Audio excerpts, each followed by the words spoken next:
Ma mère m'a dit que la fête de famille avait été annulée, mais quand je suis arrivé, je les ai trouvés en train de célébrer sans moi. Alors, je leur ai réservé une surprise qu'ils n'oublieraient jamais. Ils se sont tus très vite. Je m'appelle Léa Lefebvre, j'ai 28 ans et j'ai toujours été fière d'être la fille fiable de notre famille. Quand ma mère m'a appelé pour me dire que la fête de remise des diplômes de ma sœur Ambre était annulée parce qu'elle était malade, je me suis immédiatement inquiété, quelque chose dans la voix de ma mère sonnait faux, un léger tremblement que mon oreille de spécialiste du marketing ne pouvait ignorer. J'ai donc décidé de surprendre Ambre avec de la soupe au poulet maison, en conduisant 2 heures depuis Paris avec la soupe ballottant sur le siège passager. Je n'aurais jamais imaginé que ce serait moi qui serais surprise. Ce que j'ai découvert ce jour-là a changé notre famille pour toujours. Avant de poursuivre cette histoire, d'où nous écoutez-vous aujourd'hui? Laissez votre localisation dans les commentaires, cliquez sur le bouton j'aime et abonnez-vous pour entendre d'autres histoires de drames familiaux qui pourraient faire paraître la vôtre normale. La famille a toujours été ma pierre angulaire, grandir dans un foyer animé avec mes parents Nathalie et Gérard Lefebvre et mes 3 frères et sœurs Ambre, Hélène et Rémi signifiait qu'il n'y avait jamais un moment d'ennui. Notre maison dans la banlieue de Versailles était du genre où les réussites, aussi petites soient-elles, étaient célébrées avec enthousiasme. Mon père allumait le barbecue, ma mère préparait son célèbre gâteau de velours rouge, et toute la famille élargie se rassemblait dans notre jardin. Ces célébrations étaient sacrées dans le foyer Lefebvre. En tant qu'aîné, je suis naturellement tombé dans le rôle de la personne qui réussit. J'ai été la première à obtenir les meilleures notes, la première à intégrer l'équipe de l'université, la première à obtenir un diplôme universitaire avec mention et la première à décrocher un emploi prestigieux. Mes parents rayonnaient de fierté à chaque étape, créant un modèle d'attente que mes frères et sœurs avaient parfois du mal à suivre. Je ne l'ai jamais vu comme une compétition, seulement comme moi ouvrant la voie qu'ils pouvaient suivre s'ils le voulaient. Ma carrière dans le marketing chez Horizon Stratégie à Paris avait été exigeante mais enrichissante. La promotion au poste de responsable de marque senior l'année dernière était un rêve devenu réalité, même si cela signifiait des visites moins fréquentes à la maison. Le trajet de 2 heures est devenu une occurrence mensuelle plutôt qu'hebdomadaire, et j'ai remarqué de subtils changements dans notre dynamique familiale lors de mes visites, des blagues intérieures dont je ne faisais pas partie, des références à des rassemblements auxquels je n'avais pas assisté, ma chambre se transformant progressivement en un espace polyvalent. La distance était physique mais devenait aussi émotionnelle. Ambre, maintenant âgée de 22 ans, avait toujours été l'esprit libre de la famille, pendant que j'organisais les horaires d'études, elle peignait des fresques murales sur le mur de sa chambre, là où j'ai choisi le diplôme de marketing pratique, elle a poursuivi l'histoire de l'art avec une mineure en photographie. J'admirais son courage de suivre sa passion malgré les préoccupations de notre père concernant l'employabilité. Sa remise de diplôme de son université était un triomphe, la preuve que suivre son cœur pouvait aussi mener au succès. L'appel de ma mère était arrivé 3 jours avant la célébration prévue. J'avais déjà acheté un appareil photo professionnel comme cadeau de remise des diplômes pour Ambre, un choix coûteux mais parfait pour soutenir ses ambitions photographiques. J'avais même pris mon vendredi de congé pour aider aux préparatifs de la fête. Ambre est tombée gravement malade, avait expliqué maman, fièvre, mal de gorge, tout y est. Nous reportons tout jusqu'à ce qu'elle se sente mieux. Lorsque j'ai suggéré de venir quand même pour aider à prendre soin d'elle, ma mère avait rapidement rejeté l'idée, pas besoin, ma chérie, papa et moi nous en occupons. Nous reprogrammerons quand elle ira mieux. Je t'appellerai pour une nouvelle date.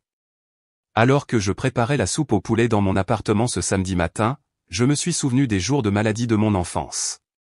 Maman préparait la même recette, riche en légumes et en poulet tendre, tandis que je construisais des cabanes de couverture dans le salon pour mes frères et sœurs. Être l'aîné signifiait être la gardienne quand maman et papa travaillaient. Je lisais des histoires à Ambre, jouais à des jeux de société avec Hélène et vérifiais la température de Rémi toutes les heures comme on me l'avait demandé. Les ingrédients de la soupe avaient été chers au supermarché bio près de mon appartement, poulet bio, herbes fraîches, nouilles aux œufs importés, mais Ambre méritait le meilleur.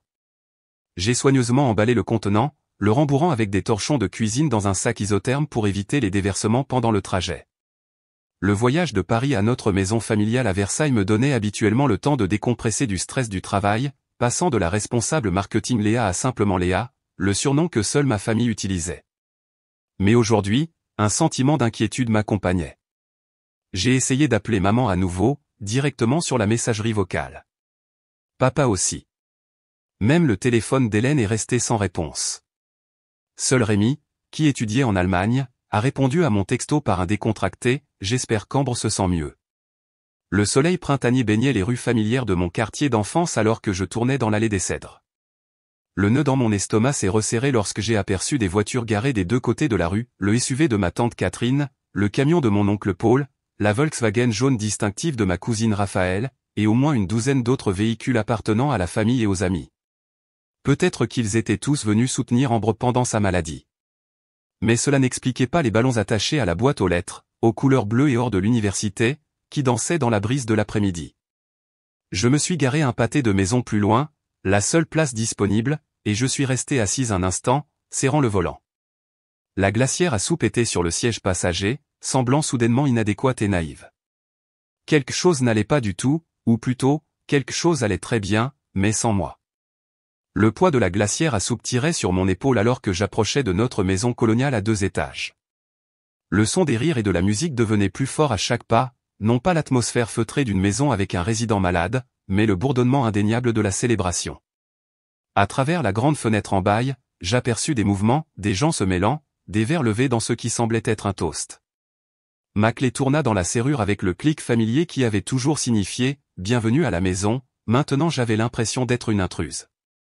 L'entrée était décorée de collages de photos d'Ambre à travers les années, des photos de maternelle aux photos de lycée en passant par ses portraits de fin d'études. Une bannière était accrochée au-dessus de l'arche menant au salon, « Félicitations Ambre promotion 2025 ». La fête battait son plein. Ambre, prétendument alitée avec de la fièvre, était radieuse dans une robe d'été, acceptant un cadeau de notre grand-mère. Maman arrangeait un plateau de mimosa sur la table de la salle à manger, orné d'une nappe bleue et or. Papa versait du champagne et Catherine ajustait les réglages de son appareil photo, se préparant à immortaliser un autre moment familial parfait. Pendant plusieurs secondes, je suis resté inaperçu, observatrice invisible d'une fête dont on m'avait dit qu'elle n'existait pas. Notre salon avait été transformé avec des serpentins et des ballons. Une table dans le coin portait une pile de cadeaux emballés. Le gâteau, la spécialité de ma mère, le velours rouge, trônait au centre de la table à manger, félicitations diplômée, écrit en glaçage cursif parfait. C'est ma cousine Juliette qui m'a remarqué la première. Ses yeux s'écarquillèrent, sa flûte à champagne s'arrêtant à mi-chemin de ses lèvres. Comme des dominos, la conscience de ma présence se répandit dans la pièce alors que les conversations s'arrêtaient et que les têtes tournaient. Le sourire d'Ambre faiblit, la bouteille de champagne de papa se figea à mi-versement, maman laissa tomber un œuf mimosa. Léa? La voix de ma mère était trop vive, trop surprise. Qu'est-ce que tu fais ici, ma chérie? Le silence qui suivit sa question fut assourdissant. 30 paires d'yeux me regardaient, attendant ma réaction. Le sac isotherme semblait soudain peser 1000 kilos. J'ai apporté de la soupe, dis-je, ma voix me paraissant lointaine. Pour la fièvre d'Ambre. Ambre eut la décence d'avoir l'air mortifié, son regard se posant sur ses pieds en sandales. Papa s'affairait à essuyer des déversements inexistants de la bouteille de champagne. Ce fut ma mère qui tenta de maîtriser les dégâts, s'approchant de moi, les bras tendus comme pour m'embrasser, un geste que j'évitais subtilement. Oh, ma chérie, il y a eu un changement de plan. Ambre s'est remise si vite que nous avons décidé de continuer plutôt que de reporter. J'ai essayé de t'appeler ce matin, mais ça a été directement sur la messagerie vocale. Nous avons supposé que tu étais à cette réunion importante que tu as mentionnée. Le mensonge était si transparent, c'en était presque insultant. Je n'avais mentionné aucune réunion, mon téléphone n'affichait aucun appel manqué, et les décorations élaborées autour de moi n'avaient clairement pas été assemblées ce matin. Vraiment? J'ai réussi à garder mon sourire de spécialiste du marketing bien en place. Quelle chance qu'Ambre ait fait une récupération aussi miraculeuse et que tout le monde ait pu venir avec un préavis si court. Quelques regards gênés furent échangés entre les membres de la famille.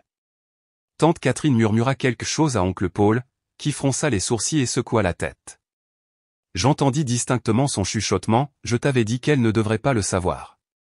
La révélation s'abattit sur moi comme de l'eau glacée, ce n'était pas un malentendu, ce n'était pas un changement de dernière minute.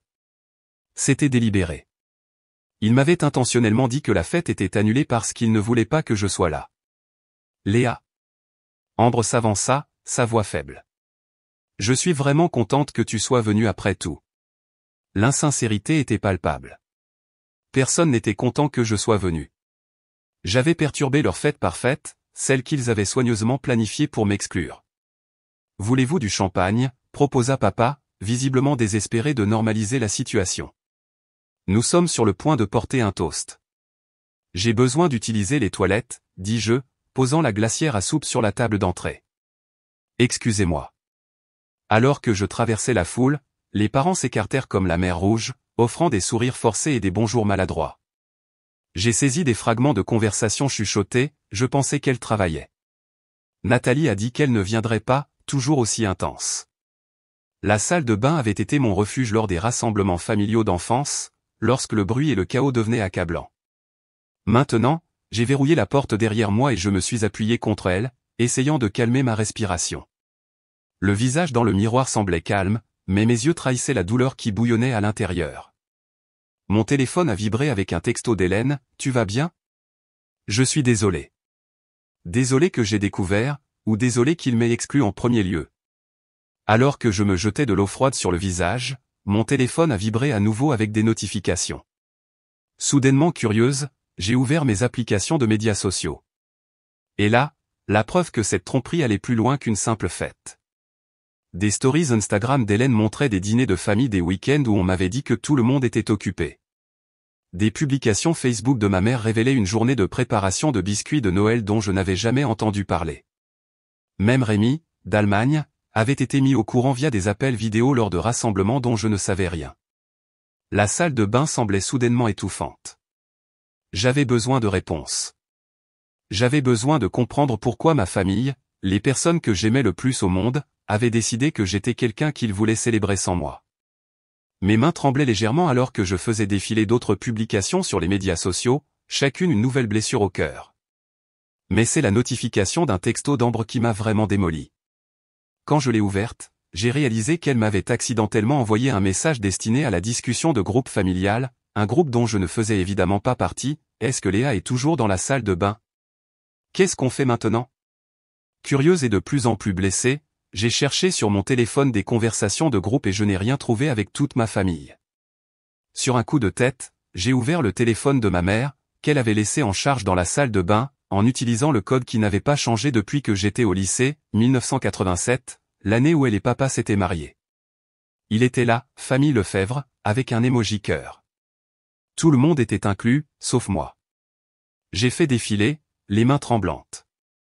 Il y a 2 semaines, maman, rappelez-vous tout le monde, pour Léa, nous reportons la fête de remise des diplômes d'Ambre à cause de sa maladie. Papa, je ne me sens pas bien avec ça. Ambre, c'est juste un jour, papa. Une célébration sans marcher sur des œufs. Hélène, Léa va finir par le découvrir. Tante Catherine, Nathalie, Gérard, je pense que vous devriez juste être honnête avec elle. Maman, c'est plus facile comme ça. Léa est tellement occupée par son travail de toute façon. Elle ne verra probablement pas d'inconvénient à manquer un rassemblement familial. Les messages continuaient, discutant des plans de la fête, qui apporterait quel plat, le cadeau auquel ils avaient tous contribué, un atelier de photographie d'un week-end à New York que j'avais apparemment été exclu de financer également. La porte de la salle de bain a tremblé avec un léger coup. Léa, tu vas bien? La voix inquiète de ma mère résonnait à travers le bois. La même voix qui m'avait menti sans hésitation quelques jours plus tôt. J'ai ouvert la porte, son téléphone tendu dans ma paume, la discussion de groupe visible à l'écran. Son visage s'est effondré comme un soufflet sorti du four trop tôt. Tu n'étais pas censé voir ça, a-t-elle chuchoté. Clairement, ai-je répondu, surprise par la fermeté de ma voix malgré le tremblement de terre qui se produisait en moi. Pourquoi maman? Pourquoi feriez-vous tout ça? Elle m'a guidé vers sa chambre, de l'autre côté du couloir, loin de la fête qui avait repris son joyeux bourdonnement après le choc initial de mon arrivée. Le couvre-lit floral familier et les photos de famille sur les murs semblaient être des artefacts d'une vie que je ne reconnaissais plus. Léa, c'est compliqué, commença-t-elle, perchée sur le bord du lit. Ambre a spécifiquement demandé si, juste une fois, nous pouvions célébrer son accomplissement sans que ça ne tourne autour de toi. Les mots m'ont frappé comme des coups physiques. Autour de moi? Comment la remise des diplômes d'Ambre allait-elle tourner autour de moi? Les mains de ma mère se tordaient sur ses genoux. Tu dois comprendre, ma chérie. Quand tu es dans une pièce, tu prends tout l'oxygène. Pas intentionnellement, je le sais, mais tu as une personnalité si forte. Tu interroges Ambre sur ses perspectives d'emploi, tu questionnes ses choix, tu donnes des conseils non sollicités. Nous aimons ta passion et ta détermination, mais parfois, surtout lors des célébrations. Je gâche tout, ai-je complété platement. Non, non, ce n'est pas ce que je dis. Mais ses yeux racontaient une autre histoire. C'est juste que tes frères et sœurs ont toujours eu l'impression de vivre dans ton ombre. Tu es toujours si accomplie, si parfaite. Quand tu assistes aux réunions de famille, tu domines les conversations, tu correctes les gens, tu transformes de simples discussions en débats. Nous sommes tous un peu intimidés par toi. La porte s'ouvrit et mon père entra. Sa grande silhouette voûtée sous le poids de la situation. J'ai entendu que tu l'avais découvert, dit-il inutilement. Je voulais te dire la vérité depuis le début. Mais tu ne l'as pas fait, ai-je souligné. Il soupira lourdement. Non, je ne l'ai pas fait. Je suis désolé, Léa. Papa dit que j'intimide tout le monde avec mon perfectionnisme, dis-je à ma mère. Est-ce vrai? Elle hocha lentement la tête. Tu es très critique, ma chérie, envers toi-même et envers les autres. Nous ne savons jamais si ce que nous faisons répond à tes normes. Donc, au lieu de me parler de ça, vous avez tous décidé de m'exclure, de créer un groupe familial séparé sans moi, de me mentir. Le silence fut une réponse suffisante. Puis-je parler à Ambre? Maman et papa échangèrent des regards. Elle est assez contrariée en ce moment, dit papa. Le fait que tu aies découvert notre plan a un peu gâché sa fête. L'ironie était presque insupportable. Même maintenant, mes sentiments étaient secondaires au maintien de la célébration dont j'avais été délibérément exclu. Je vois, dis-je en me levant. Eh bien, je ne voudrais pas gâcher davantage les choses. Léa, s'il te plaît, ne pars pas comme ça, supplia ma mère. Reste, prends un gâteau, ouvre un dialogue avec ta sœur. Mais Ambre apparut dans l'embrasure de la porte, sa casquette de diplômée maintenant posée sur ses boucles sombres, les yeux rougis. C'est bon si elle part, maman. C'est pour ça qu'on ne l'a pas invitée en premier lieu. Ambre, reprocha papa. Non, laisse-la parler, dis-je, étonnamment calme malgré les taux de douleur autour de mon cœur. Je veux entendre la vérité. Ambre croisa les bras, sa posture défensive. La vérité, c'est que je voulais un jour, juste un jour, où je ne me sentirais pas évaluée et jugée insuffisante. Où les gens célébreraient ma réussite sans entendre comment tu as obtenu ton diplôme avec mention ou comment tu as eu 3 offres d'emploi dès la sortie de l'université. Où je pourrais montrer mes photos sans que tu ne suggères des améliorations. Où je pourrais juste être Ambre, pas la petite sœur de Léa qui a choisi la filière pas pratique. Chaque mot était une révélation. Avais-je vraiment été si aveugle à la façon dont ma sœur me voyait? Mes tentatives d'aide et de soutien avaient-elles été perçues comme des critiques et de la compétition? Je n'ai jamais voulu te faire sentir ça, dis-je doucement. Je sais, répondit Ambre, sa voix plus douce maintenant. C'est presque ce qui rend les choses pires. Tu ne réalises même pas que tu le fais. Avec un timing parfait, Hélène apparut derrière Ambre. Les gens commencent à s'impatienter dehors, dit-elle, puis remarqua la tension. Oh. Réunion de famille sans moi, apparemment. Je suis la seule à être exclue des réunions de famille, dis-je, incapable de retenir l'amertume dans ma voix. Hélène eut au moins la grâce d'avoir l'air honteuse. J'ai voté pour te dire la vérité, proposa-t-elle faiblement. Mais tu as quand même participé au mensonge, ai-je souligné. Vous tous. Le poids de la trahison m'oppressait de toutes parts. Les personnes en qui j'avais le plus confiance au monde avaient conspiré pour m'exclure, avaient créé une famille parallèle qui fonctionnait sans moi, m'avaient dit que j'étais trop intense, trop parfaite, trop critique. Je crois que j'ai besoin d'air, réussis-je à dire, me dirigeant vers la porte. Léa, s'il te plaît. Ma mère tendit la main vers mon bras. Parlons-en. J'ai retiré doucement sa main. J'en ai assez entendu pour l'instant. Alors que je traversais la foule de la fête vers la porte d'entrée, les parents firent semblant de ne pas regarder. Certains avaient l'air coupables, d'autres curieux, quelques-uns semblaient même satisfaits que le drame familial qu'ils anticipaient se déroulât comme prévu. J'ai récupéré ma glacière à soupe sur la table d'entrée. Le poulet bio et les nouilles importées étaient maintenant un geste de soin ridicule pour quelqu'un qui n'avait même pas été malade. L'ironie ne m'a pas échappé. Tu pars, demanda Juliette alors que je passais devant elle. Mais ils sont sur le point de couper le gâteau. Je n'étais pas invité en premier lieu, répondis-je sans ralentir. Profitez bien de la fête. Le soleil printanier semblait se moquer alors que je marchais vers ma voiture, les sons de la fête reprenant déjà derrière moi. Quelqu'un avait augmenté le volume de la musique, peut-être pour couvrir la tension de mon départ. Mon téléphone commença à vibrer avec des textos de maman, de papa, d'Hélène, aucun d'Ambre. J'ai placé la glacière à soupe sur le siège passager, mis mes lunettes de soleil pour cacher les larmes qui montaient dans mes yeux et j'ai quitté la maison qui était soudainement devenue un territoire étranger. Les rues familières de mon quartier d'enfance se brouillèrent à travers mes larmes alors que je conduisais sans but, pour finalement me retrouver au parc de Saint-Cloud, où j'avais passé d'innombrables journées d'été enfant. Je me suis garé près de l'étang et je suis resté immobile, les mains toujours agrippées au volant, essayant de digérer le tsunami émotionnel qui venait de déferler sur ma vie. Mon téléphone continuait son bourdonnement incessant. Un coup d'œil montra 15 messages et cet appel manquait de divers membres de ma famille, tous sauf Ambre. Je l'ai mis en silencieux et l'ai jeté sur le siège passager, à côté de la ridicule glacière à soupe.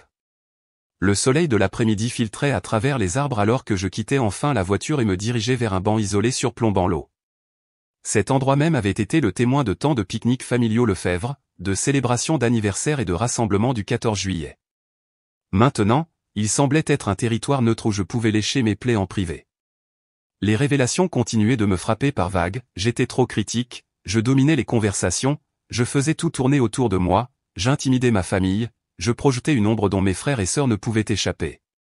Ce n'étaient pas des accusations d'ennemis, mais des témoignages des personnes qui étaient censées m'aimer le plus.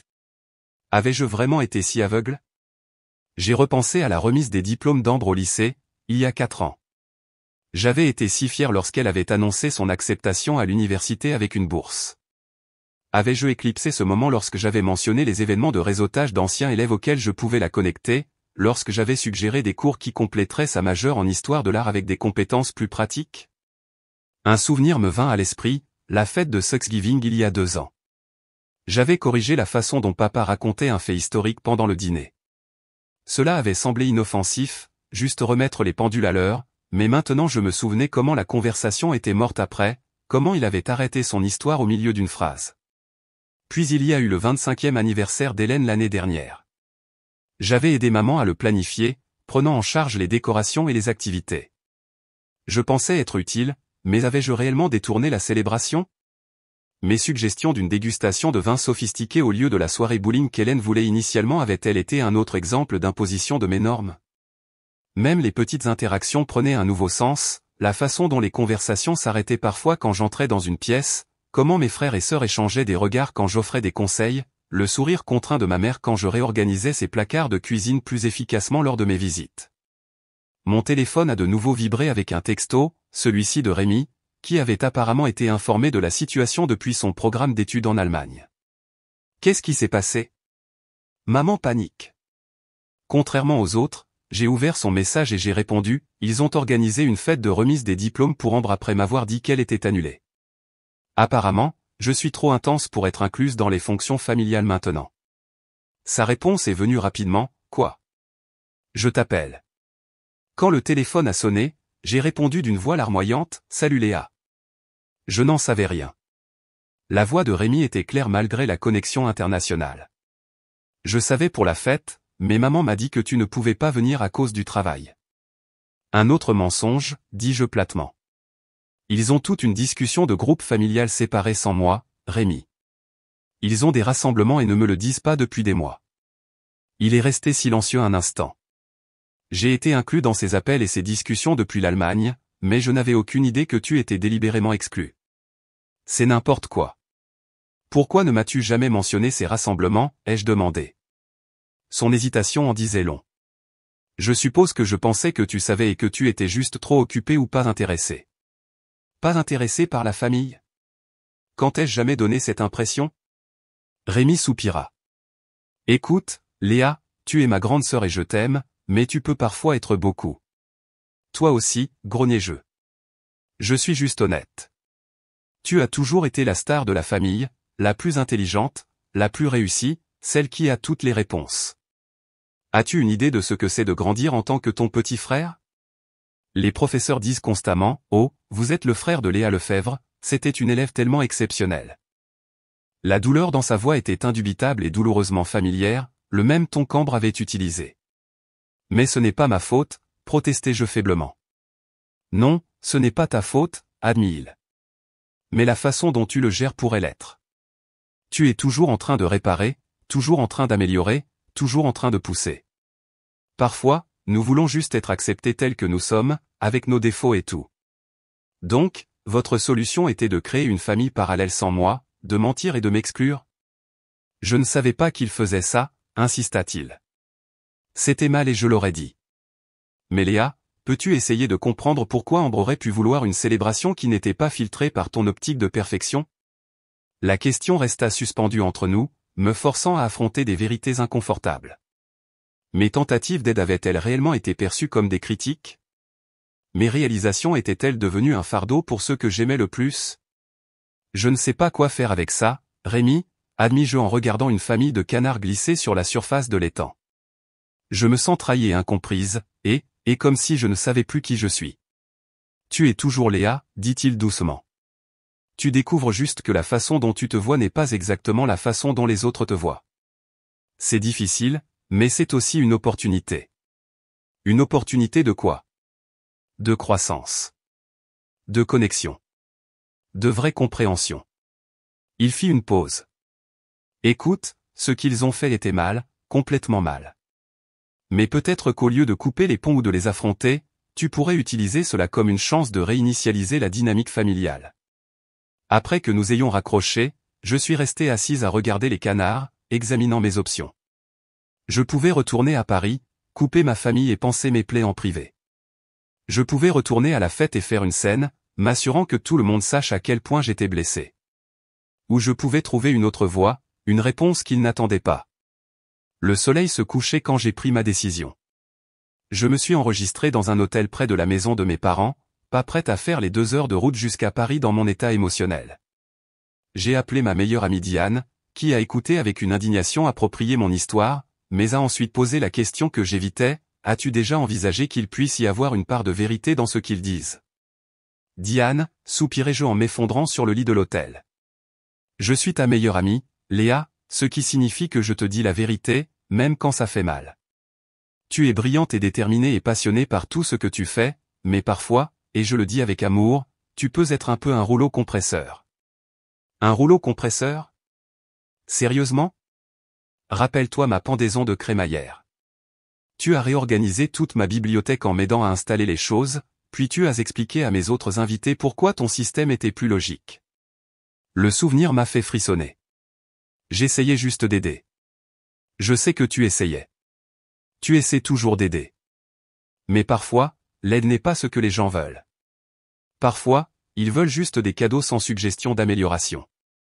Après avoir raccroché, j'ai passé des heures à faire des recherches sur la psychologie familiale et les schémas de communication sur mon ordinateur portable, des articles sur les rôles familiaux, sur le syndrome de l'aîné, sur le perfectionnisme et son impact sur les relations. J'ai pris des notes, examiné les schémas et, peu à peu, j'ai élaboré un plan. Au matin, j'avais une stratégie qui forcerait une communication honnête sans créer plus de dégâts. J'ai visité 3 magasins avant de trouver tout ce dont j'avais besoin. Alors que je chargeais les fournitures dans ma voiture, je ressentais un étrange mélange de détermination, d'anxiété et d'espoir. Tout ce qui se passerait ensuite changerait notre dynamique familiale pour toujours, mais peut-être, juste peut-être, cela pourrait la changer pour le mieux. La chambre d'hôtel est devenue ma salle de guerre, alors que j'étalais mes achats et organisais mes pensées. Des post-it multicolores couvraient le bureau et une partie du mur alors que je cartographiais les schémas familiaux, les conversations clés et les résultats potentiels. Diane était restée au téléphone avec moi jusqu'à 2 heures du matin, m'aidant à affiner mon approche et me rappelant de respirer quand la colère ou la douleur menaçait de faire dérailler ma planification. Il ne s'agit pas de vengeance, me suis-je rappelé alors que j'arrangeais les fournitures d'art et les exercices de communication que j'avais imprimés à partir de sites web de psychologie, il s'agit de guérison. Mais je mentirais si je disais qu'il n'y avait pas une petite partie de moi qui savourait la pensée de leur surprise quand je reviendrais calme et préparée, plutôt que brisée ou furieuse. Ils pensaient me connaître si bien, m'avaient si parfaitement classé comme la perfectionniste, le rouleau compresseur, l'intensité dont ils avaient besoin d'une pause. Ils n'avaient aucune idée de ce qui les attendait. Mon téléphone avait finalement cessé de vibrer constamment vers minuit. Le dernier message venait de ma mère, « S'il vous plaît, dites-nous que vous êtes en sécurité. Nous sommes inquiets pour vous. » J'avais répondu par un simple « Je suis en sécurité. Je vous verrai demain matin à 9 heures. » Veuillez vous assurer que tout le monde est là. Sa réponse immédiate, bien sûr, tout ce dont vous avez besoin, traduisait le soulagement désespéré de quelqu'un qui s'attendait à bien pire. Alors que le matin approchait, j'ai pris une douche et je me suis habillé avec soin, en vêtements décontractés, jean et pull bleu doux, rien qui ressemble aux tenues d'affaires soignées que ma famille associait à moi. Je voulais être à l'aise pour ce qui serait probablement une journée émotionnellement épuisante, mais je voulais aussi signaler visuellement que c'était une Léa différente de celle à laquelle ils étaient habitués. Au supermarché, j'ai rempli mon caddie d'ingrédients pour le petit déjeuner, œufs, bacon, fruits frais, pain pour toast, jus d'orange et bon café. Si nous allions avoir une session de thérapie familiale intense, autant être bien nourris. La caissière a discuté gaiement en scannant mes articles. Gros petit déjeuner en famille.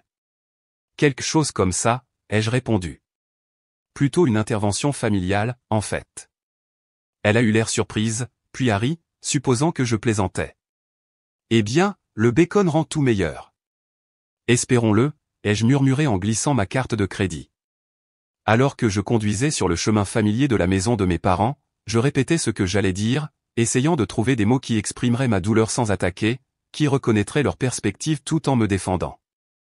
Les livres de communication que j'avais parcourus mettaient l'accent sur les déclarations en jeu plutôt que les accusations, l'écoute active et la création d'espace sûrs pour un dialogue honnête. Tout cela sonnait bien en théorie, mais ce n'étaient pas des étrangers ou des collègues, c'étaient les personnes qui m'avaient connu toute ma vie et qui avaient quand même décidé que je n'étais pas quelqu'un qu'ils voulaient à leur célébration. La blessure était profonde et personnelle, d'une manière que les déclarations en jeu me semblaient inadéquates pour l'aborder.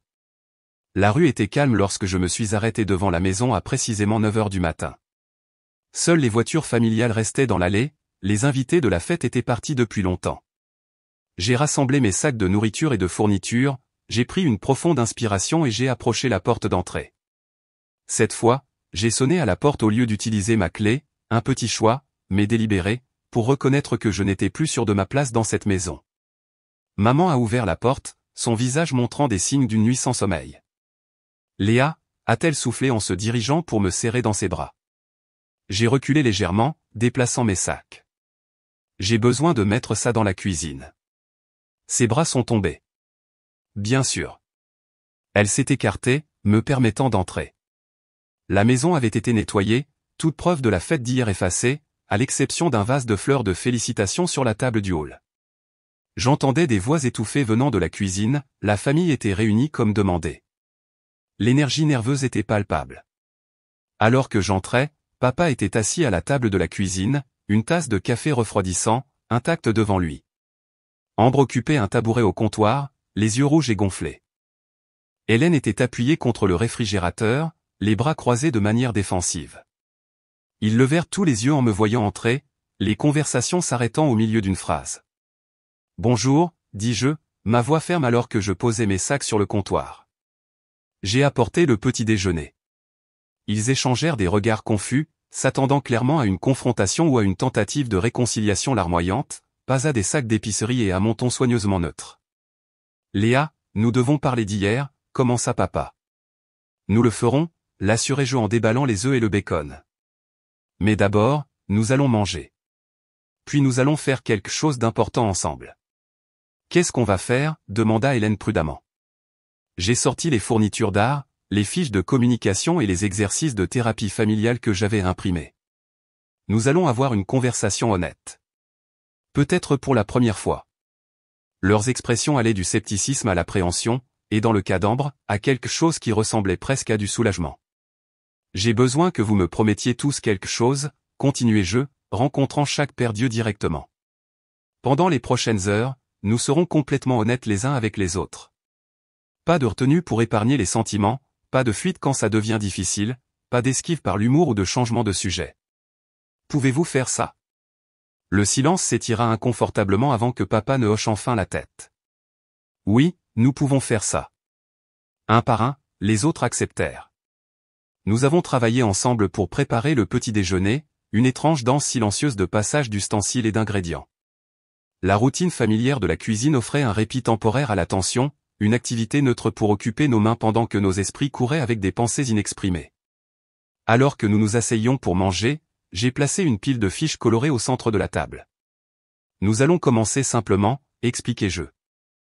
Après le petit déjeuner, chacun d'entre nous écrira 3 choses, quelque chose que nous apprécions chez chaque membre de la famille, quelque chose qui nous frustre chez eux, et quelque chose que nous ne leur avons jamais dit mais que nous pensons qu'ils devraient savoir. C'est vraiment nécessaire, demanda Ambre en poussant les œufs dans son assiette. On ne peut pas juste parler? Nous avons essayé de juste parler pendant 28 ans, soulignai-je. Ça nous a menés ici, à des discussions familiales secrètes et des membres exclus. Je pense que nous avons besoin d'une nouvelle approche. Elle n'eut aucune réponse à cela. Pendant que nous mangions, j'ai partagé ce que j'avais appris pendant ma nuit de recherche sur les systèmes familiaux, sur la façon dont les rôles s'enracinent, sur la façon dont les histoires que nous nous racontons sur qui nous sommes dans une famille nous empêchent souvent de nous voir vraiment les uns les autres. Je me suis toujours considéré comme la grande sœur solidaire, admis-je. Celle qui réussissait et qui ouvrait la voie pour vous tous.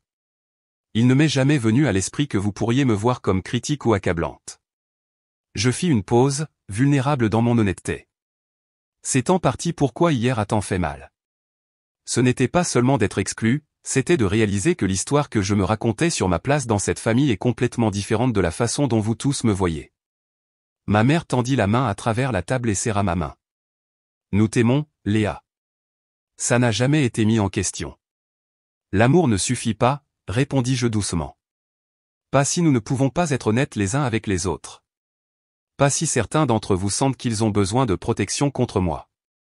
Nous finîmes de manger dans un silence pensif. Alors que je ramassais les assiettes, je ressentis un étrange sentiment de calme. Tout ce qui se passerait ensuite serait difficile, peut-être douloureux, mais nécessaire. La famille qui émergerait de cette journée serait soit plus forte grâce à son honnêteté, soit saurait au moins où elle en était. Je distribuai les fiches et les stylos, puis réglai une minuterie sur mon téléphone, 20 minutes. Honnêteté complète. Voyons ce que nous découvrons les uns sur les autres. La table de la cuisine avait été débarrassée des plats du petit déjeuner et affichait maintenant une gamme colorée de fournitures artistiques, marqueurs, crayons de couleur, papier de construction et pâte à modeler. Ma famille regarda ces matériaux avec confusion alors que j'étalais les fiches de communication que j'avais préparées. « C'est votre surprise ?» demanda Hélène, ramassant un marqueur violet avec scepticisme. « Des arts et métiers ?» Pas exactement, répondis-je, prenant ma place à la tête de la table, une position que je n'avais jamais occupée lors de nos réunions de famille. La surprise, c'est qu'au lieu de la sortie dramatique ou de la confrontation en colère que vous attendiez, nous allons passer la journée à faire quelque chose qui aurait dû se passer il y a des années. Je plaçai la pile de fiches remplies au centre de la table. Pendant nos 20 minutes d'écriture, la cuisine avait été silencieuse, à l'exception du grattement des stylos sur le papier. Maintenant, ces cartes contenaient des vérités que nous n'avions jamais prononcées à voix haute, des appréciations, des frustrations et des secrets que nous nous étions cachés. J'aimerais commencer par reconnaître ce qui s'est passé hier, dis-je, ma voix ferme malgré les émotions qui bouillonnaient sous la surface. J'ai découvert que ma famille m'a délibérément exclu des rassemblements, a créé une discussion de groupe séparée sans moi et a menti sur la fête de remise des diplômes d'Ambre spécifiquement pour me tenir à l'écart. Maman se déplaça inconfortablement. Papa regarda ses mains. Ambre se mordit les lèvres. Ce sont les faits, continuai-je. Maintenant, je veux comprendre pourquoi. Non pas avec des accusations ou de la défensive, mais avec une curiosité sincère. Parce que quelque chose est brisé dans la façon dont nous nous lions les uns aux autres, et nous pouvons soit le réparer ensemble, soit accepter que notre famille ne sera jamais ce que je pensais qu'elle était. J'ai pris la première feuille de travail, un simple exercice de cartographie familiale. Commençons par dessiner comment chacun de nous voit la structure de notre famille, qui détient le pouvoir, qui soutient qui, comment communiquons-nous? Dessinez-le comme bon vous semble. Pendant 10 minutes, nous avons travaillé en silence. Mon diagramme me montrait quelque peu séparé du cercle familial principal, tendant la main avec plusieurs mains étiquetées, aide, conseil, soutien, toutes des connexions bien intentionnées que je réalisais maintenant avoir pu être vécues comme des intrusions. Lorsque nous avons partagé nos dessins, les révélations furent immédiates et puissantes. Maman s'était dessinée au centre, connectée à tout le monde mais avec des lignes de communication plus épaisses entre elle et chaque membre de la famille qu'entre les frères et sœurs eux-mêmes. Papa montra une hiérarchie plus traditionnelle, avec lui-même et maman au sommet. Le dessin d'Hélène la représentait elle et Ambre blottis ensemble, avec Rémi flottant à proximité et moi positionné au-dessus de tous les autres, comme sur un plan différent. Mais ce fut le dessin d'Ambre qui me tira les premières larmes. Elle m'avait dessiné comme le soleil, grande, brillante et dominante, avec le reste de la famille comme des planètes beaucoup plus petites en orbite à distance, leurs traits partiellement dans l'ombre. C'est vraiment comme ça que tu me vois, demandai-je doucement. Ambre hocha la tête, ne me regardant pas dans les yeux. Tu as toujours été si brillante, si sûre de toi et de tes opinions. Le reste d'entre nous essaie juste de ne pas se brûler. La métaphore me frappa de plein fouet. Je n'avais jamais pensé à ma confiance et à ma détermination comme à quelque chose qui projetait les autres dans l'ombre ou les maintenait à distance. Passons aux fiches d'appréciation, suggérai-je, ayant besoin de quelque chose de positif pour équilibrer le poids de cette révélation. Nous allons chacun lire ce que les autres ont écrit sur nous. Cet exercice apporta des sourires et un allègement de l'atmosphère. Apprendre que papa appréciait mon approche audacieuse face aux défis et qu'Hélène admirait ma façon de toujours défendre ce en quoi je croyais a aidé à apaiser une partie de la douleur. Même Ambre avait écrit qu'elle respectait mon éthique de travail et souhaitait avoir ma confiance. Mais la vraie percée vint avec les fiches de frustration. Au fur et à mesure que nous lisions à tour de rôle ce qui frustrait les autres à notre sujet, des schémas émergèrent qu'aucun de nous n'avait pleinement reconnus. Il me frustre que Léa traite chaque conversation comme un débat à gagner, lus-je sur la carte de papa à mon sujet. Il me frustre que Léa doive toujours tout améliorer au lieu de simplement profiter du moment, venait d'Hélène. Et d'Ambre, il me frustre que Léa n'écoute jamais sans offrir de solution. La cohérence était indéniable. À leurs yeux, je n'étais pas seulement passionné et déterminé, j'étais accablante et implacable dans ma quête d'amélioration, d'optimisation, de perfection. Mais eux non plus n'étaient pas exempts de schémas. Chacun d'eux a reçu des commentaires sur l'évitement des conflits, sur le fait de parler des gens au lieu de leur parler directement, sur les comportements passifs-agressifs qui empêchaient une communication directe. Maman, lus-je sur ma carte à son sujet, il me frustre que tu gères les relations familiales en contrôlant l'information, en disant des choses différentes à des personnes différentes pour éviter les conflits, au lieu de mettre les problèmes au grand jour. Elle tressaillit, mais hocha la tête en signe de reconnaissance. C'est juste. Au fur et à mesure que la matinée avançait, nous avons parcouru les exercices que j'avais préparés. Nous avons pratiqué l'écoute active, répétant ce que nous entendions sans répondre immédiatement ni nous défendre. Nous avons créé des cartes de rôle, identifiant les rôles que chacun de nous jouait dans la dynamique familiale, moi en tant que perfectionniste et réparatrice, maman en tant que gardienne de la paix, papa en tant qu'éviteur de conflits, Hélène en tant que médiatrice, Ambre en tant qu'esprit libre qui utilisait des explosions émotionnelles lorsqu'elle se sentait incomprise, et Rémi, absent, en tant que diplomate qui maintenait des relations individuelles avec tout le monde tout en restant dehors de la mêlée. Le moment le plus puissant est venu lors d'un exercice appelé « Parler depuis l'ombre », où nous avons chacun partagé quelque chose que nous ressentions comme inacceptable ou invisible dans notre famille. Ambre a commencé, sa voix petite mais déterminée. J'ai passé toute ma vie à me sentir comme une pâle imitation de Léa. Peu importe ce que j'accomplis, ça ne semble jamais suffisant comparé à elle. Quand j'ai décidé d'étudier l'histoire de l'art, papa m'a demandé 3 fois si j'étais sûr de mes perspectives d'emploi. Quand Léa a choisi le marketing, tout le monde a juste hoché la tête comme si c'était exactement ça. Je voulais une célébration, juste une, où je ne me sentirais pas mesuré à ses réalisations. Son honnêteté a ouvert les vannes. Papa a admis se sentir intellectuellement intimidé par moi depuis que j'étais au lycée, craignant d'être corrigé ou de paraître mal informé. Maman a avoué qu'elle évitait parfois de me parler des problèmes familiaux parce que mes solutions, bien que pratiques, tenaient rarement compte des émotions des gens. Hélène a révélé qu'elle avait changé de majeur universitaire 3 fois, en partie parce qu'elle essayait de trouver quelque chose qui serait son domaine, distinct de mes réalisations. Quand mon tour est venu, j'ai pris une profonde inspiration.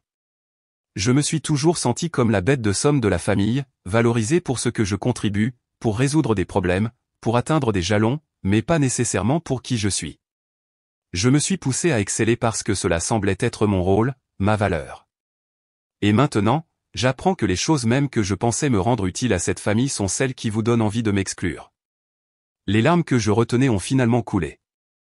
Avez-vous une idée à quel point il est douloureux de découvrir que votre famille a une vie séparée sans vous, qu'il crée activement des événements où vous n'êtes pas la bienvenue, que les personnes que vous aimez le plus au monde vous trouvent si accablantes qu'ils ont besoin de pause de votre présence?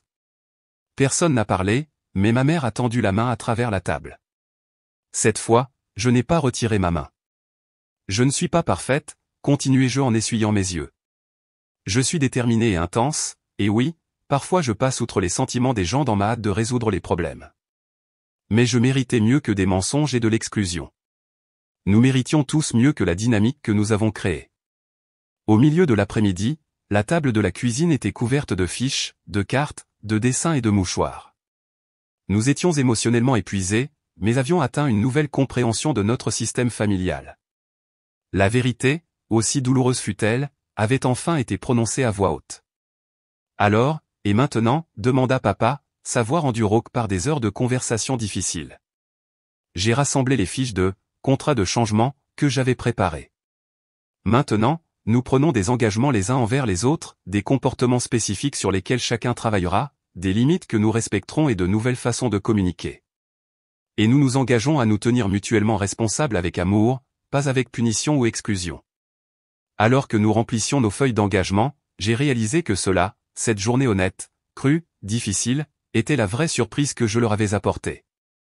Pas une sortie dramatique, pas une supplication larmoyante pour l'inclusion, pas une confrontation furieuse, mais un espace structuré pour dire la vérité qui changerait fondamentalement la façon dont nous nous relations les uns aux autres. Ambre leva les yeux de sa feuille, me regardant directement dans les yeux pour la première fois depuis mon arrivée. Je suis désolé, Léa. Nous aurions dû juste te parler au lieu de t'exclure. Et je suis désolé d'avoir été si accablante que vous avez senti que vous ne pouviez pas, répondis-je. Nous avons tous contribué à cette dynamique. Maintenant, nous devons tous la changer. En soirée, nous étions émotionnellement épuisés mais avions atteint une nouvelle compréhension fragile. Nous avons commandé des pizzas plutôt que de cuisiner et avons mangé dans le salon, physiquement et émotionnellement plus détendus que nous l'avions été depuis des années.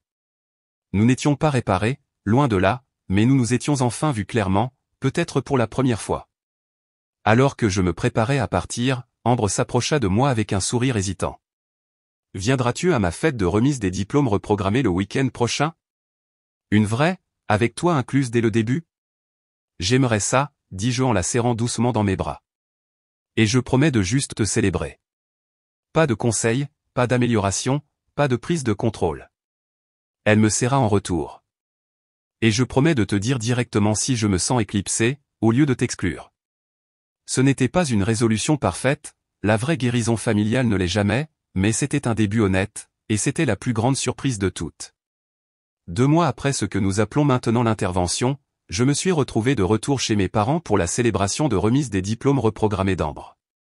Cette fois, l'invitation était venue directement de ma sœur via un message de groupe qui nous incluait tous, notre discussion familiale nouvellement formée, où la communication ouverte était l'objectif explicite.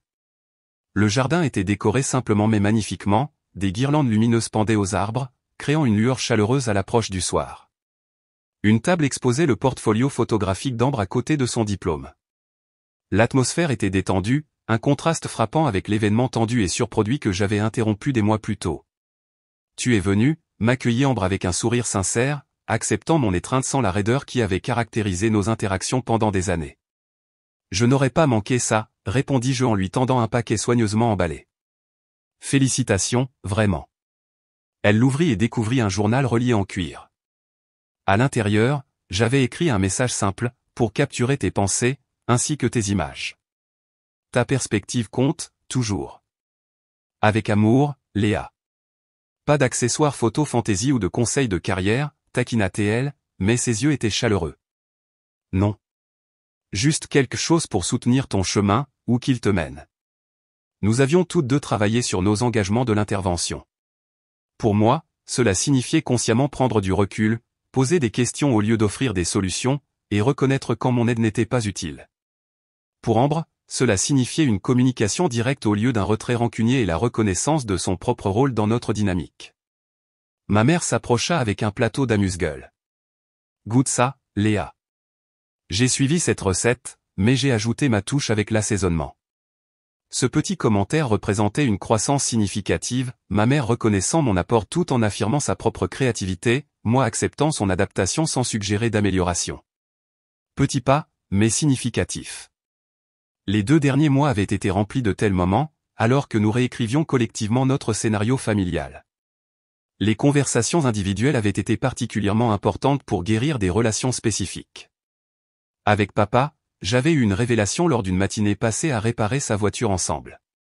Tandis que nous travaillions côte à côte, il admit à quel point il s'était senti intimidé par mon intellect depuis mon adolescence. Tu as commencé à corriger mes faits quand tu avais environ 15 ans, avoua-t-il en me tendant une clé. Sais-tu à quel point il est étrange de voir ton enfant devenir plus compétent que toi? J'étais fier, mais aussi, je ne sais pas, diminué en quelque sorte. Je n'ai jamais voulu te diminuer, avais-je répondu, comprenant pour la première fois comment mes corrections constantes l'avaient affecté. Je pense que j'essayais juste de t'impressionner. L'ironie ne nous avait échappé à aucun de nous deux, moi essayant de gagner son approbation par la domination intellectuelle, tandis qu'il l'interprétait comme une critique. Nous avions tous deux ri, et quelque chose de longtemps noué entre nous avait commencé à se dénouer. Avec Hélène, la guérison était venue par la vulnérabilité. Lors d'un déjeuner entre sœurs, j'avais finalement posé des questions sur les changements de majeur universitaire qu'elle avait mentionnés pendant l'intervention. J'ai vraiment changé à cause de toi, avais-je demandé, peiné par la pensée. Elle avait réfléchi attentivement avant de répondre, pas à cause de toi exactement, mais à cause de qui je sentais que je devais être autour de toi. Tu as des opinions si fortes, Léa.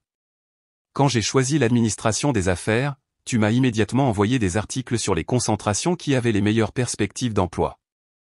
Quand je suis passé à la communication, tu m'as mis en contact avec ton collègue pour obtenir des conseils. Tu essayais d'aider, mais j'avais l'impression que tu ne me faisais pas confiance pour trouver des solutions par moi-même. Cette conversation avait conduit à un nouvel accord entre nous, elle me demanderait directement mon avis quand elle le voudrait, et j'offrirais mon soutien sans direction, sauf demande spécifique.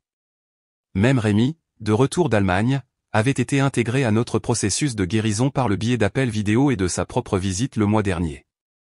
En tant que diplomate familial, il avait eu des aperçus précieux sur la façon dont nous contribuons tous à nos schémas dysfonctionnels. Maintenant, en regardant ma famille se déplacer dans le jardin, maman discutant avec les voisins, papa faisant des grillades avec une décontraction inhabituelle, Hélène et Rémi installant un projecteur pour un diaporama des photos universitaires d'Ambre, je ressentais un profond sentiment de changement. Nous n'étions pas parfaits, et nous retombions encore occasionnellement dans d'anciens schémas, mais nous créions consciemment quelque chose de plus sain. Ambre s'approcha avec 2 verres de vin, m'en offrant un. J'ai repensé à ce que tu as dit pendant l'intervention, sur le fait de se sentir valorisé pour ce que l'on fait plutôt que pour qui l'on est. J'ai accepté le verre en hochant la tête. C'est mon schéma depuis si longtemps. J'apprends encore à simplement exister sans constamment produire ou améliorer les choses. Je comprends ça maintenant, dit-elle en regardant son exposition de photos. Après l'obtention du diplôme, tout le monde n'arrêtait pas de poser des questions sur les candidatures et les plans de carrière. C'était suffocant. Pour la première fois, j'ai compris un peu ce que ça doit être d'être toi, d'avoir les attentes de tout le monde sur ses épaules. La comparaison me surprit. Je n'aurais jamais cru que tu verrais des parallèles entre nous. Elle rit. Moi non plus. Mais nous voilà. Elle fit teinter son verre contre le mien. Aux travaux en cours. Plus tard, alors que nous nous rassemblions autour de la table pour le dîner, j'observais les subtils changements dans notre dynamique familiale. Les conversations coulaient plus naturellement, avec de la place pour la voix de chacun. Lorsque papa commença à dominer une discussion sur la politique, maman le redirigea doucement plutôt que d'accumuler silencieusement du ressentiment. Lorsque je commençais à offrir des conseils non sollicités sur la recherche d'emploi d'Ambre, elle dit gentiment mais fermement, je ne cherche pas de solution en ce moment, juste du soutien. Et je fus capable de prendre du recul sans me sentir rejeté. C'étaient de petites victoires, mais des victoires significatives. La famille fantôme qui avait existé sans moi avait disparu, remplacée par une unité plus honnête, plus complète. La trahison douloureuse avait finalement conduit à quelque chose de mieux que ce que nous avions eu auparavant. Après le dessert, maman leva son verre. Je voudrais proposer un toast à la remise des diplômes d'Ambre, bien sûr, mais aussi au nouveau départ. Les derniers mois n'ont pas été faciles, mais je crois que nous construisons une famille plus forte grâce aux conversations difficiles que nous avons eues. Et à Léa, ajouta Ambre de façon inattendue, pour avoir eu le courage de nous confronter à notre comportement, puis de créer une voie à suivre au lieu de simplement partir. Cet atelier, ou intervention, ou comme vous voulez l'appeler, était exactement ce dont nous avions besoin. Je sentis des larmes monter aux yeux alors que les verres se levaient dans ma direction. Le cheminement, de membres de la famille exclus à catalyseur du changement, avait été douloureux mais profondément transformateur. Alors que la soirée touchait à sa fin et que les invités partaient, je me retrouvais seul sur la balançoire du porche arrière, avec un contentement paisible que je n'avais pas ressenti depuis des années. Ambre me rejoignit, enroulant une couverture légère autour de nos épaules contre la fraîcheur du soir. Tu te souviens quand on s'asseyait ici pendant les orages, demanda-t-elle. Tu expliquais toujours la science derrière la foudre et le tonnerre. Je tressaillis légèrement. Étais-je insupportable même à l'époque? Elle me donna un petit coup de coude à l'épaule. Non, en fait, j'adorais ses explications. Elle rendait quelque chose d'effrayant compréhensible. Elle fit une pause. Je crois que c'est la différence que j'apprends à voir en toi. Il y a des moments où ta connaissance est un don librement donné, et des moments où c'est une correction qui n'est pas nécessaire. Je n'étais pas bonne à les distinguer avant, admis-je. Ni à considérer si l'une ou l'autre était désirée. À ce moment-là, nous nous balançâmes dans un silence confortable pendant un moment, écoutant les sons de la nuit et les conversations étouffées qui continuaient à l'intérieur. Tu penses que nous allons retomber dans les vieux schémas, demanda-t-elle finalement. Probablement, parfois, répondis-je honnêtement. Mais maintenant, nous avons des outils pour le reconnaître et un vocabulaire pour en parler. Et, espérons-le, suffisamment d'amour pour être patients les uns avec les autres tout au long du processus. La leçon profonde des derniers mois s'était cristallisée pour moi, une véritable connexion familiale exige non seulement de l'amour, mais du courage. Le courage d'être imparfaitement vu, de reconnaître des vérités difficiles, de rester ouvert même après la trahison. La guérison n'est pas un moment unique de réconciliation, mais une pratique continue de choisir l'authenticité plutôt que le confort. Ma famille m'avait exclu parce qu'elle ne pouvait pas gérer mon intensité. Je les avais dominés parce que je ne reconnaissais pas leur expérience de moi. Les deux parties s'étaient manquées, mais les deux parties avaient aussi trouvé le courage de construire quelque chose de mieux à partir des débris. Alors qu'Ambre et moi rejoignions les autres à l'intérieur pour aider à nettoyer, le contraste entre ce rassemblement et la fête que j'avais interrompue 2 mois auparavant n'aurait pas pu être plus clair. Cet événement avait été bâti sur des mensonges et l'exclusion, celui-ci était fondé sur l'honnêteté et l'inclusion. Plus désordonné, peut-être, moins parfait, certainement, mais infiniment plus réel. La surprise que j'avais réservée à ma famille n'était pas seulement l'intervention elle-même, mais le miroir qu'elle nous avait tendu à tous, reflétant à la fois nos échecs et notre capacité à grandir. Aucun de nous ne l'oublierait, et nous en étions tous meilleurs. Et vous qui regardez ceci, avez-vous déjà découvert que vous étiez exclu de quelque chose d'important par des personnes que vous aimez? Comment l'avez-vous géré?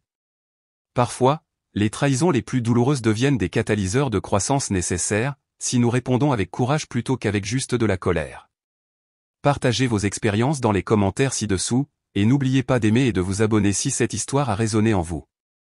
Merci d'avoir écouté mon parcours, et rappelez-vous que même nos histoires familiales les plus douloureuses peuvent avoir de nouveaux chapitres significatifs si nous sommes assez courageux pour les écrire ensemble.